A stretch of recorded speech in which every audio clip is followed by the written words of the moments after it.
paham stoikisme.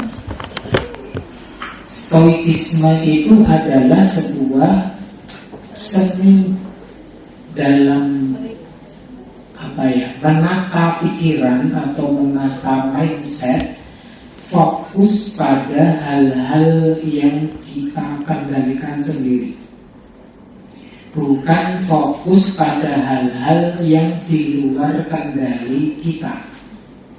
Itu namanya stoikisme. Kalau manusia itu terlalu campur tangan terhadap sesuatu yang di luar kendali kita, maka hidup kita tidak akan pernah bahagia. Bagaimana akan bahagia? Kita sendiri itu selalu riwah dengan hal-hal yang di luar kendali kita sendiri.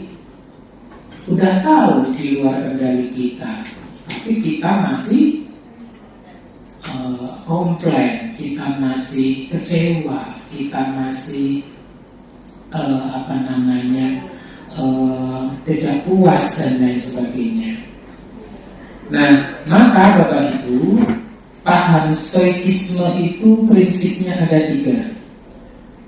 1, yaitu kita fokus pada hal yang bisa kita kendalikan sendiri, seperti pikiran kita sendiri, sikap kita sendiri, tindakan kita sendiri.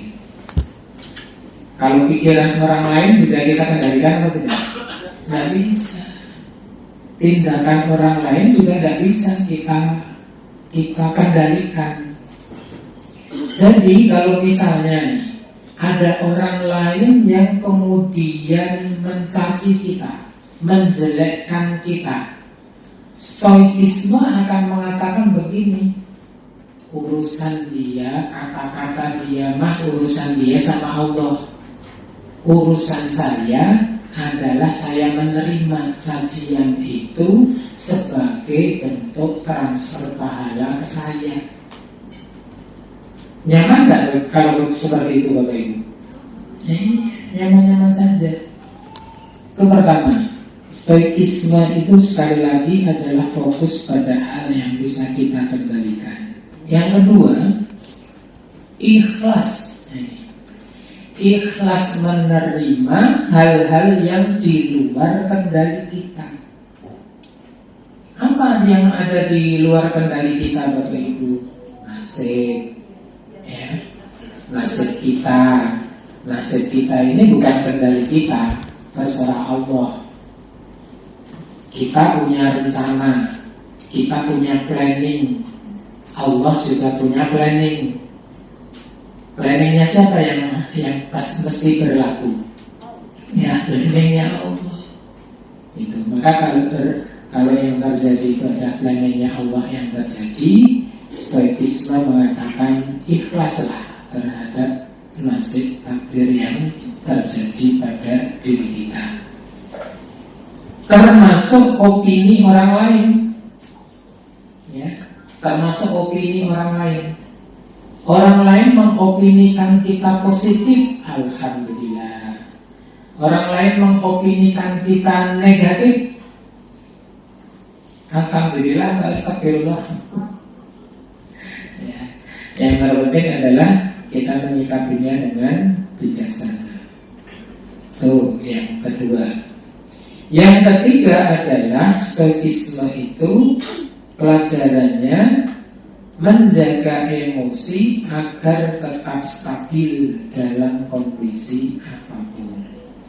Nah, insyaallah Bapak Ibu, kalau kita bisa memahami seni hidup stoikisme, maka kita semuanya akan menjadi orang-orang yang berjiwa tenang, berjiwa tidak gusah-gusuf, ya.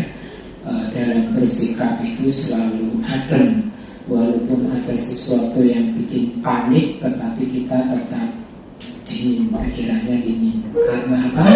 Karena kita hanya mengendalikan apa yang bisa kita kendalikan pada diri kita sendiri. Sebetulnya bulat-bulat ceritanya, pakai istilah stoikisme dan lain-lain.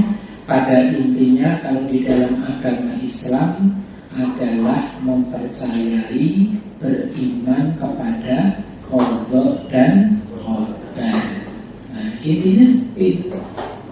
Maka seperti tadi saya sampaikan di depan, Bapak Ibu, kita di peringkat 14. Wah, luar biasa. Kalau Bapak Ibu sepakat bahwa itu belum merupakan hasil yang maksimal, maka mari kita bersama-sama berikhtiar bersama-sama ke depan dari peringkat 14. Bismillah. Mau peringkat berapa Bapak Ibu? Peringkat berapa? Peringkat berapa? Nih, sederhana saja. Saya sering bilang, Allah itu bilang dalam hadis qudsi, ana inda dzanni abdi. Aku mau bergantung pada persangkaanmu saja. Bapak Ibu mau peringkat 14 atau peringkat berapa?